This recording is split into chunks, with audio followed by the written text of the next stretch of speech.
আপনারা দেখেছেন একটা লোক এখানে বসে বসে কি করছে, আসলে লোকটা কিন্তু জিকির করছে। তো স্থানটা হচ্ছে শারফিন মোকাম। তো প্রতি বছর কিন্তু এখানে বিরাট একটা মেলা হয়, যেটার মধ্যে হাজার হাজার হাজার হাজার মানুষ থাকে। দেখুন এখানে এখানে একটা আস্থান আছে শারফিন রহমতুল্লাহ ওনার। এটার মধ্যে অনেকের ভক্তির স্থান এখানে আসে মোমবাতি দেয়। এটা তাদের ব্যক্তিগত বিষয়। তো এটা কিন্তু আমি পছন্দ করি না, কিন্তু এখানে আসাটা পছন্দ করি, কিন্তু এখানে এসে এটা আমি পছন্দ করি না। কে কীভাবে নিবে সেটা তাদের বিষয়।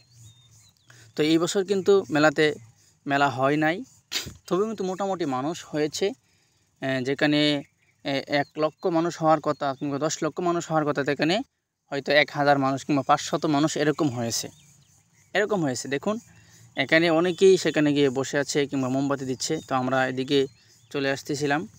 এখন আমরা মেন গেট সেখানে কিন্তু চলে আসছে। এখানে এসে এখানে দেখছেন একজন লোক সেখানে কি বিক্রি করছে, সেটা বড়া, ডাইলের বড়া কিংবা ইচার বড়া, এরা বিভিন্ন কিছু আছে। তো লোকটা কিন্তু আমার পরিচিত। তো তিনি এগুলো বিক্রি করছে। তো শেষে এখান থেকে আমরা চলে আসলাম যেখানে উজু করে মানুষ, শারফিন রহমতুল্লাহ ওনার এখানে মসজিদের সামনে উজু করে এখানে চলে আসলাম। তারপরে আমরা মসজিদের ভিতরে ঢোকার চেষ্টা করতেছি, মসজিদের ভিতরে ঢুকবো এখন।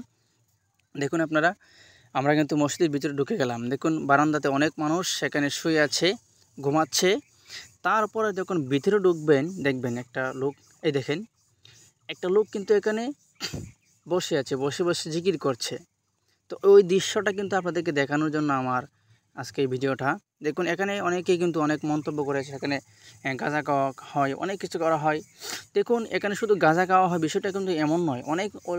অনেক মানুষ আছে যারা পাগল বেশে আল্লাহকে সন্তুষ্ট করতে পেরেছে। এরকম মানুষগুলো দেখেন এখানে তিনি বসে বসে কিন্তু জিকির করছে, ভাবতা কোনো কিছু করছে না, মসজিদ ঘর, সেখানে বসে জিকির করছে। তো আমরা সেখান থেকে বের হয়ে গেলাম। দেখুন এই যে তারা ওইদিকে 2 পাশেই মানুষ কিন্তু শুয়ে আছে।